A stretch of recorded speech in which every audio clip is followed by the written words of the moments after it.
He was probably one of the most memorable characters in the entire Sirius Island arc. You had the obvious ones. You had some people like Hades, the big main villain, Acnologia, Zareth, a lot of big names. But that much is obvious. But then when you look at some of the, other characters within it, you had the Seven Kin of Purgatory as well as Blue Note. I think out of the Seven Kin, the only person above Azuma for in terms of memorability is Altair because she was actually the first character to ever be shown in the series. But with Azuma, I think a lot of it was his display, his personality. He had a really cool magic as well. He had a really good out, and then obviously like Zancro has always been someone that I think a lot of people have memorized just because it was a cool introduction of a different Slayer type, and he had a really cool design. But Azuma, I think Azuma just had an all around like excellent showing across the board. He's one of those characters where you felt like he was going to get turned and end up joining the guild, but that wasn't the case. He didn't get that fate. He got, we got the end. But for who he was actually the first character that got sent to Sirius Island because, they knew about the divine protection and the boost that it gave the fairy tale members, just being on the land and the power that the tree gave them. So he took control of the tree, took control of the magic of the land, and made it so. Oh, moved stuff in the middle of that. Sorry about that. He made it so the members of the guild didn't get any of these buffs, any of these safeguards. He was just completely screwing them over. But he didn't like that, and I thought that was really interesting for his character because a lot of the members of Grimmoire Heart, they were just about getting there and doing their thing. Hades was there. He wanted to get Zareth, get everything he needed, get all the keys and whatnot in order to wake him up. Blue Note just wanted fairy glitter, and then we don't know the personal motives behind some of the characters, but Azuma didn't want to win in such a kind of like an unfair way. He really liked the thrill of the fight, the excitement. I actually would really have liked to know more about Grimoire Heart before we ended up getting to them. It just would have been really cool because some of them, I think Azuma has a lot of personality that it would have been like fun to see. Like just any time before that, he just really wanted to fight other members of his guild. Maybe I mean you have characters like Blue Note and Hades who are just far beyond what he was. And he still had a lot of characters in the Grimoire Heart that were within his range. So I just really wish that we got some more displays of who he was before it. That was one of the things I always wish that we got a little bit more of from Mishima was just build up a little bit more of kind of like a bad guys outside of the arc they're in. Obviously, he does like a lot with the big main ones, as that's always been his focus, and it obviously worked out because you have Zareth, who I think is his best written character across the series. But Azuma's one of those cases, like I said, where it's a shame that we didn't give more of him because he had a lot of potential. He had a great showing for what he was given, but there was a lot of room for him to expand upon. But you can say that about a lot of characters. Over at my my bias towards Margear, but Azuma, him like every single part of the entrance of the series, I think was great. I really liked how it seemed like Mest was the member of Grimoire Heart that was on the island doing their thing, and then once it came down to it, you have Azuma like pretty much just climb out of the side of a tree and blow up the council ship coming in.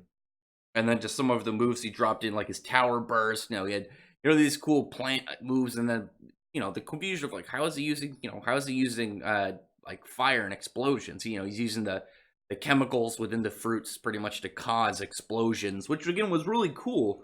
Like he just had a lot of he had a lot of wide expanse for a magic that was just based around the the arc of trees. The was it arboreal arc. His big fancy lost magic.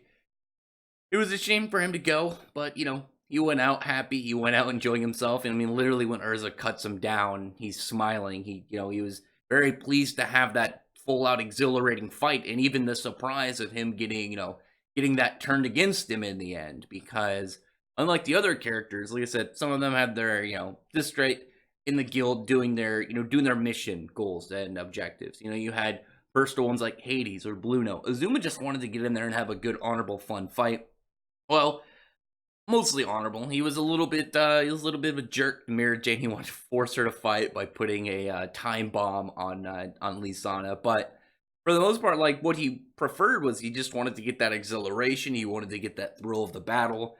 and he was true to his word. I mean, when you look at a lot of villains, like when they give out some, oh yeah, this is a really really big offer if you end up winning or doing whatever it is, the situation I'm laying out for you to do.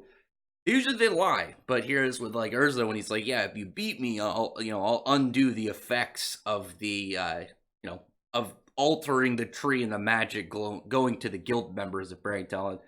He ended up doing that. He ended up, sticking to his guns, staying true to his word, and that was nice of him. The thing though, when you look at like the way he outed, like he was outed out of the series, it reminded me a lot of Urz, because when she ended up turning her body into ice, it's weird because she was like in that state of like dead, not dead.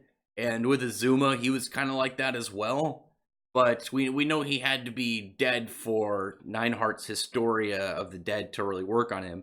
But he's still like a tree man, so I'm wondering if he could maybe if he could come back like shortly as a spirit if you were on the island, considering he turned into a tree because he crossed the taboos of the arboreal arc. I mean, it's something that could work. I don't know if it will. I doubt it will, given the fact that for Story of the Dead to really obviously work, they need to be dead. And that was also a nice confirmation for multiple characters, because we knew that Kyoka died, but like Ikaruga's was a bit vague. Azuma's was a little bit like kind of like take it how you will, whether or not he lives on as a pretty much a tree part of the island or straight dead.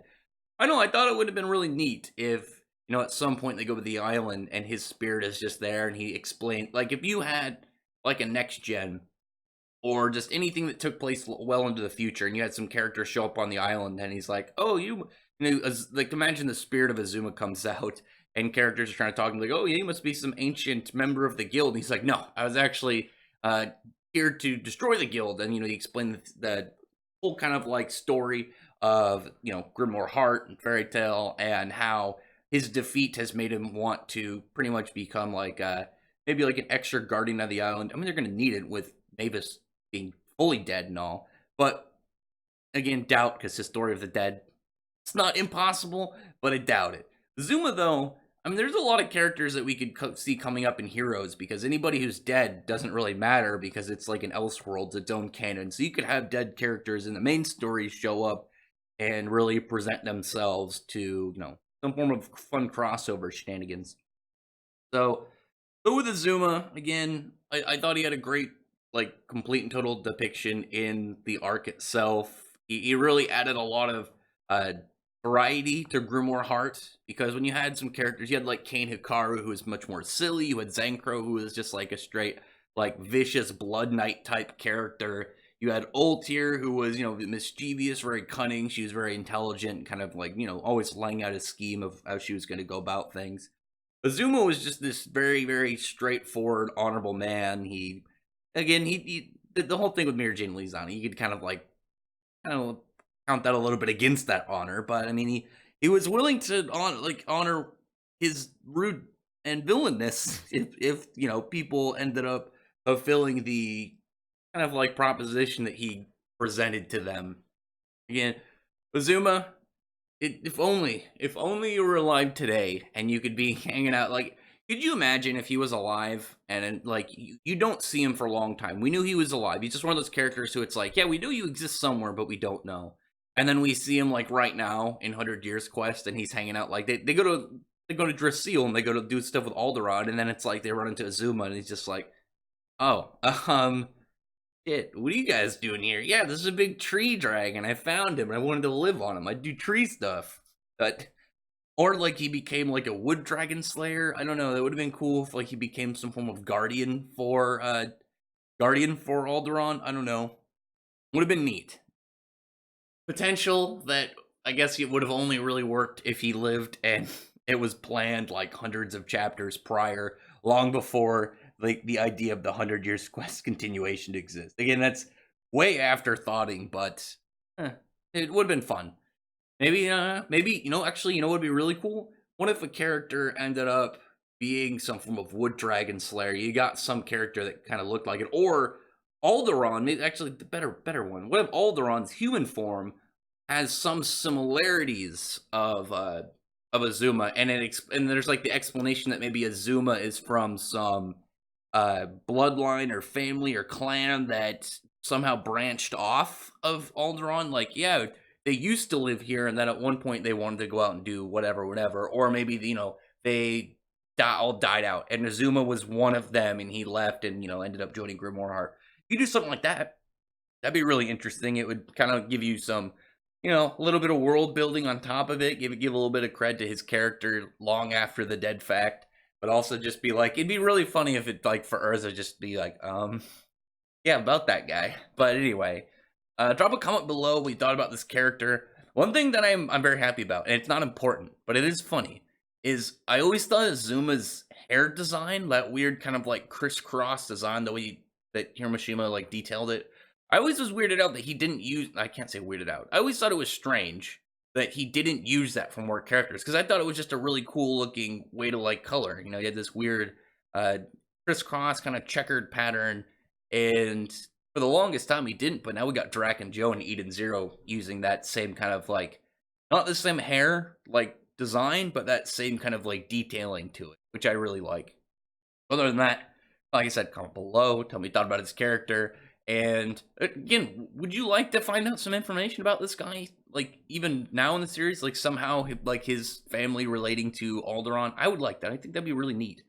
But even doesn't have to be some like heavy thing. It could just be like maybe similar hair, and maybe he's got the same skin tone. I don't know.